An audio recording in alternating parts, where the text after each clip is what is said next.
খতমে তারাবির জন্য কত জায়গায় ইন্টারভিউ হয়। গত জুমায় আমার মসজিদেও ইন্টারভিউ হয়েছে খতমে তারাবির হাফেজের। ঢাকা শহরে অধিকাংশ মসজিদে খতমে তারাবির ইন্টারভিউ হয়। মোহাম্মদপুরে এক মসজিদে খতমে তারাবির 2 জন হাফেজ নেওয়া হবে। অনেক ছাত্ররা ইন্টারভিউ দেওয়ার জন্য ব্যস্ত। শত শত মায়ের সন্তান দাঁড়ায় গেছে খতমে তারাবির ইন্টারভিউ দিবে। ইন্টারভিউ সময় শেষ, 3 দিন পর্যন্ত ইন্টারভিউ হয়েছে। জুমার নামাজের পর মসজিদের কমিটি বসে বসে নাম্বার কে কত পেয়েছে ওই অনুযায়ী তাকে মসজিদে নিয়োগ দিবে। জুমার নামাজের পর আমরা বসে আছি, মসজিদ কমিটিও বসা, এলাকার গণ্যমান্য টিউন সহ অনেক দামি ব্যক্তিরাও বসা। দরওয়াজা লাগায় দেওয়া হয়েছে, ঘরোয়াভাবে আমরা নাম্বার দেখতেছি কোন হাফেজ কত পেয়েছে। কিছুক্ষণ পর মুয়াজ্জিন সাহেব ভিতরে আইসা ইমামের কানে কানে বলে, বাহিরে দরওয়াজায় কে যেন খটখটাইতেছে, দরওয়াজা খুলিও না, জানলা দিয়ে দেখো কে দাঁড়িয়ে আছে। মুয়াজ্জিন সাহেব জানলা দিয়ে তাকায় দেখে 2টা বাচ্চা জীর্ণ শীর্ণ পোশাক পরা দরওয়াজার সামনে দাঁড়িয়ে আছে। টুপিটা পর্যন্ত ছিদ্র হয়ে গেছে। পোশাক তেমন দামি না, চেহারাও তেমন একটা খুব সুন্দর না, কিন্তু মায়াবী চেহারা। জানলার ফাঁক দিয়ে মুয়াজ্জিন সাহেব বলে, কে? 2টা বাচ্চা বলতে আছে, আমরা কোরআনের হাফেজ, খতমে তারাবির ইন্টারভিউ দেওয়ার জন্য এই জায়গায় আসছি। মুয়াজ্জিন সাহেব একবার পায়ের দিকে তাকায় আর একবার চেহারার দিকে তাকায়। এরাও কি কোরআনের হাফেজ? দেখতে তো মানায় না। প্রশ্ন করা হইল, আসলে কি তোমরা কোরআনের হাফেজ? বলে, আমরা 2 জন আপন মায়ের পেটের ভাই। মুয়াজ্জিন সাহেবের বড় মায়া লাগছে, পিছনে গিয়া ইমামের কানে কানে বলে, 2 আপন ভাই দাঁড়িয়ে আছে, কোনো সুযোগ নাই, দরওয়াজা খোলা হবে না। পাশে একজন শাইখুল হাদিস বসা, হাদিস বিশারদ, অনেক বড় আলেম। তিনি বলতেছে, আপনারা কি বলেন? বাহিরে 2টা হাফেজ দাঁড়িয়ে আছে, এখন তো আর ঢুকানোর সময় নাই, ইন্টারভিউর টাইম তো শেষ হয়ে গেছে। শাইখুল হাদিস বলতে আছে, চুপ করেন, আল্লাহর ঘরের দরওয়াজা প্রত্যেকের জন্য খুলে দেওয়া হবে। খুইলা দাও, কষ্ট দিন না। কোরআনের হাফেজ তার মানে 2টা জিন্দা কোরআন বাহিরে দাঁড়িয়ে আছে। খুইলা দেন, আল্লাহর ঘরের দরওয়াজা খুলে দেন। দরওয়াজা খুলে দেওয়া হলো, পাও ধুইয়া ভিতরে ঢুকলো। ঢোকার পর প্রশ্ন করা হইল, সালাম বিনিময় তোমরা কারা? আমরা 2 জন আসছি আল্লাহর কোরআনের ইন্টারভিউ দেওয়ার জন্য। ওলামায়ে কেরাম একবার চেহারার দিকে তাকায় আর একবার পায়ের দিকে তাকায়। একেবারে ছোট মানুষ, তেমন মানায় না। আল্লাহু আকবার। কিন্তু আল্লাহ তাআলা অসম্ভবকে সম্ভব করে দেখাইতে পারে কি পারে না?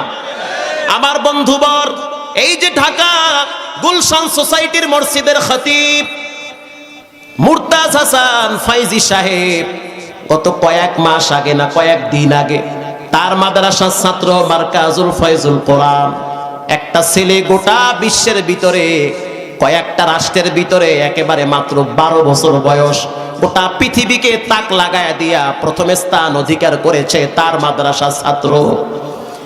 যেই দেশে আল্লাহর কোরআন নাজিল হয়েছে ওই দেশের ছেলেরা পর্যন্ত তার ছাত্রের সাথে পারে নাই। সুবহানাল্লাহ। আস্তে। অসম্ভবকে সম্ভব করে দেখাইতে পারেন কে?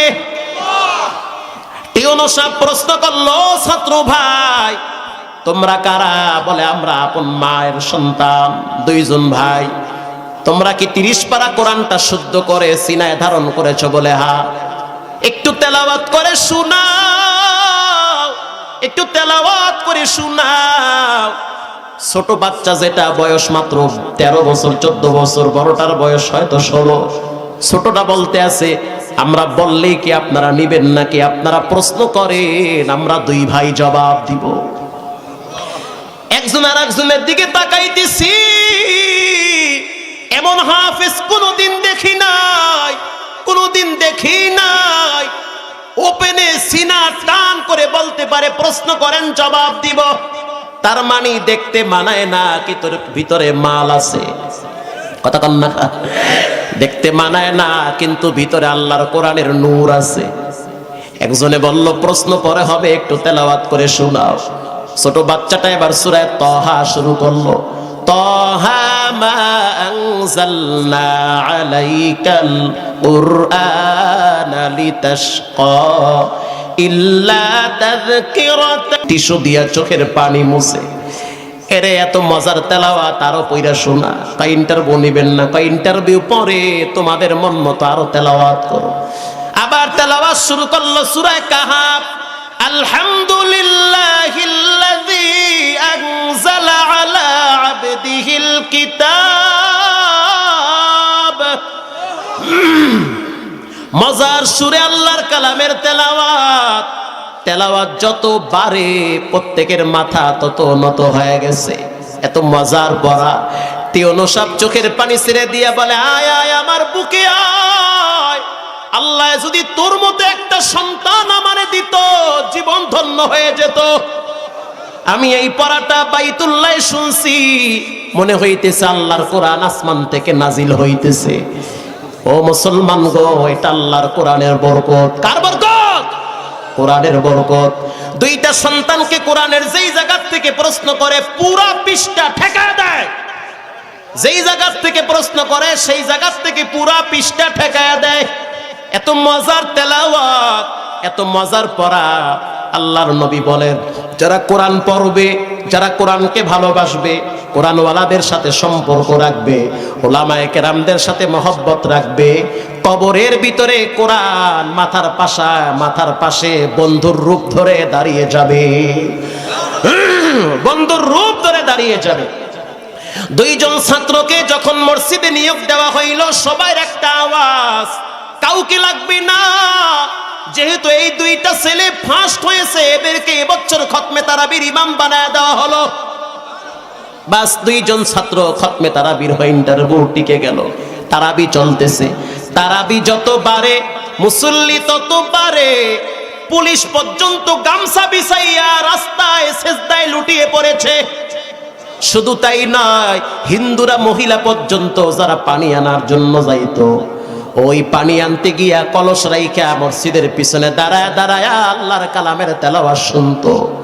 পৃথিবীর ভিতরে একটা আওয়াজ, বড় মজার আওয়াজ, ওই আওয়াজটা হইল কোরআনের আওয়াজ। এর চেয়ে মজার আওয়াজ দুনিয়াতে আর নাই। সূরা ফাতিহা এত পড়ি, এত শুনি, এরপরও এর মজা দূর হয় না।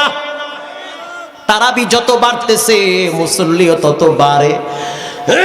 একদিন, দুই দিন, তিন দিন, 14ই রমজান, 14ই রমজান পুরা মসজিদ ফিলা, বাহিরেও জায়গা নাই, উজু খানায় মানুষ গামছা বিছাইয়া সেজদায় লুটিয়ে পড়ে। এক রিকশাওয়ালা, 14ই রমজান রিকশাওয়ালা, রিকশাটা বাহিরে কোথাও রাইখা তিনিও পিছনে দাঁড়ায় গেল। নামাজ চলতেছে, নামাজ লম্বা টাইম শেষ হয়ে গেছে। হাজার হাজার মুসল্লিরা এই বাচ্চাটা দুইটার সাথে একটু মুসাফা করতে চায়। এটা ব্যক্তিগত ক্রেডিট না, যার জবানের তেলাওয়াত এত সুন্দর, আল্লাহ পাক তার সব কিছুই সুন্দর বানায় দেয়। কেউ আইসা বলে একটু বুকটা লাগাও, যেই সিনার ভিতরে আল্লাহর কালাম, আল্লাহ পাক ওই সিনাকে জাহান্নামে পুরাবে না। পিছনে এক মুরব্বী রিকশাওয়ালা চোখের পানি ছেড়ে অজরে কাঁদতেছে বাচ্চার মতো। সব মুসল্লিরা মুসাফা করে আর সিরিয়ালে বাড়ি যায়। এলাকার মানুষ বলে, কি চাচা পেটে ব্যথা? কেন কাঁদেন? বলে, না পেটে ব্যথা না, তবে কলিজায় বড় ব্যথা। কেন কলিজায় ব্যথা বলা যাবে না। মুরব্বী গামছা দিয়া চোখের পানি মুছতেছে। কিছুক্ষণ পর দুইটা বাচ্চার একটা বাচ্চার নজর পড়ছে রিকশাওয়ালার দিকে। মুসাফা বাদ দিয়া মসজিদের ভিতরে দৌড় মারছে। কাছে গিয়া বলে, আব্বা কেন আসছেন? আপনার না নামাজ পড়ার কথা গুলিস্তানে, আপনি আজকে মসজিদে চলে আসছেন আমাদের পিছনে। দুইটা সন্তান বাবার জড়ায় ধইরা, বাবার প্রতি কি মায়া। ইমাম সাহেব বড় আদর কইরা নিয়ে গেছে তার রুমে। প্রশ্ন করলো রিকশাওয়ালা, বাবা আপনি কেন কাঁদেন? বলে, এই দুইটা বাচ্চার মা মারা গেছে, খবরে চলে গেছে। ঈদের সময় বাড়ি গেলে দেখি আমার বাচ্চা দুইটা ওর মায়ের কবরের পাশে দাঁড়ায় কান্দে। আজকে যদি ওদের মা বেঁচে থাকতো কি যে খুশি হইতো, কিন্তু ওদের মা দুনিয়াতে নাই। আমি একা মানুষ, বাচ্চা দুইটারে নিয়ে ঢাকা শহরে আইসা রিক্সা চালাই, টাকা পয়সা যা পাই এই বাচ্চা দুইটার পিছনে আমি খরচ করি। আল্লাহর কোরআনের প্রতি এত মায়া, এজন্য সন্তানগুলারে কোরআনওয়ালা বানান। মেয়েদেরকে আলেমদের কাছে বিবাহ দেন, হাফেজদের কাছে দিনদার পাত্র দেখে বিবাহ দেন। আলেমের শ্বশুর হন, হাফেজে কোরআনের শ্বশুর হন, আল্লাহওয়ালাদের বন্ধু হন, সন্তানদেরকে কোরআনওয়ালা বানায় দেন। এখানে অনেক মায়ের সন্তান মা কবরে ঘুমিয়ে আছে, বাসায় গিয়া দেখবে মায়ের খালি বিছানা পড়ে আছে, আব্বার সেই পুরান যায় নামাজটা পড়ে আছে, পাশেই তো গোরস্থান, কত মানুষ ঘুমিয়ে আছে। মা বাবা ঈদের সময় থাকলেও তো খাওন দিতে পারবেন না, কাপড় দিতে পারবেন না।